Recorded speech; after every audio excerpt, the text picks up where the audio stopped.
Just 5 minutes played at Tannadice and the rebirth of Motherwell under Billy Davies was taking another step forward. United clear the corner, but inevitably that man John Spencer is involved in the delivery of the ball into the danger area. And this is a composed finish from Owen Coyle. 1-0 Motherwell, and Dijkstra left with no chance. It was not to be Lee McCulloch this afternoon though. First he was unlucky with this header which bounced off the bar. And then he was eyeballing a red card for an elbowing of Siggy Jonsson. It was his second booking of the afternoon, and referee Mick McCurry had no hesitation in making his decision. United were level within 2.5 minutes of the second half. The scorer is a man who hasn't been far from the lips of United fans, Billy Dodds. That's another exquisite finish, with a little help from the pirouette. When you're hot, you're hot. But this was a game which could turn too. Steve Dijkstra fails to hold Jed Brannan's thumping free kick, and Owen Coyle pounces to net the rebound. The strike was well hit, but it's a case of Teflon gloves for Dijkstra.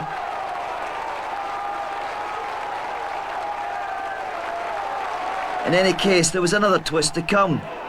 Siggy Jonsson proved he had recovered from his earlier head knock from McCullough's elbow with a brilliantly delivered header across Miko Cavan.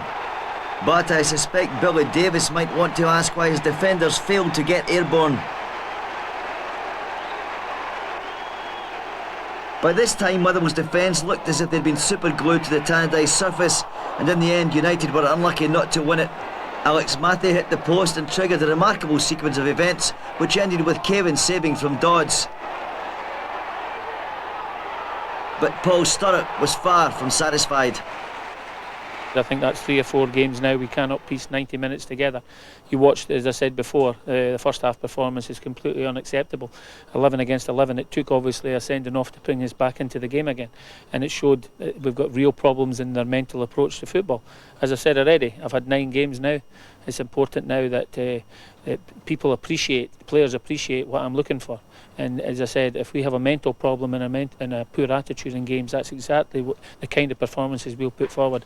I do feel that it is a problem in the club, and it's something we're going to have to try and rectify. The inevitable happens when you get somebody sent off. You then start getting pinned back, and we sat too deep again, and it was difficult to get out. But we've came to a very difficult ground, and I thought we played very well, and we've got to be very happy with the result. Yeah, Paul Sturrock obviously not happy, Gordon, but good point for Motherwell with 10 men, isn't it? Yeah, it's a very good point for them. It's part of the progression they're making at the moment, and the signs have come in, and they're picking up points there. And if the home win against Rangers, they consider it a point lost to Aberdeen, but they came back from 2-0 down. So Billy Davies can be reasonably satisfied with that. Yeah. How would you evaluate these two clubs, Bobby? You've obviously played against both this season now. Yeah, both of them are going through transformations at this moment in time, with Billy just coming in and Paul in his 9th game there. So they'll be looking to put a mark on their teams, and Paul's obviously not happy. Some strong words there from him. And wee Billy knows his squad. He's been there a few years. He knows what he's got available to him.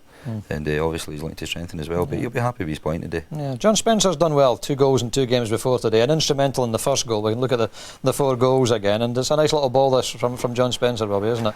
Yeah, he's just helped it back into the danger area, really. And he's a great wee player. He's busy and he's lively, and he's got great ability, and he knows where the back of the net is. But only he's finished it well with his right peg. Yeah, sitting alongside 2 strikers, of course. And Gordon, I'm sure you appreciated Billy Dodds' turn and shot for this goal. Yeah, I thought Owen Coyle's goal was brilliant, and this as well. This is even a more difficult one. This is involving a turn, onto his foot. No backspin on it at all.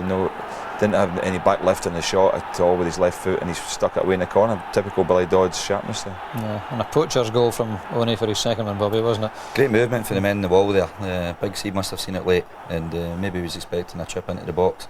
But the boys had a great strike there, and he's followed it in. Yeah, and Siggy Jonsson, great header if an unchallenged one, Gordon. Yeah, a superb execution of a header here. I mean, he gets up here, he is unchallenged, but it's some leap. I mean, it would have been really difficult to put him off here. Look how high he's up, he gets the power in it, the perfect timing of the header, you have to say, because it's just flown right into the corner. Absolutely. So, share of the points in at Tannadice. Now let's round up the rest of today's results. The top four in the Premier are unchanged, although Celtic's goal difference was boosted after their astonishing 6-1 win over a Dundee side reduced to 10 men when Barry Smith was sent off. Henrik Larsson scored a hat-trick, which included 2 penalties. Mark Burchill scored twice and Simon Donnelly got the 6th. Aberdeen collected their first win in 12 games, with Ian Jess scoring both in the 2-1 win over bottom of the table Dunfermline.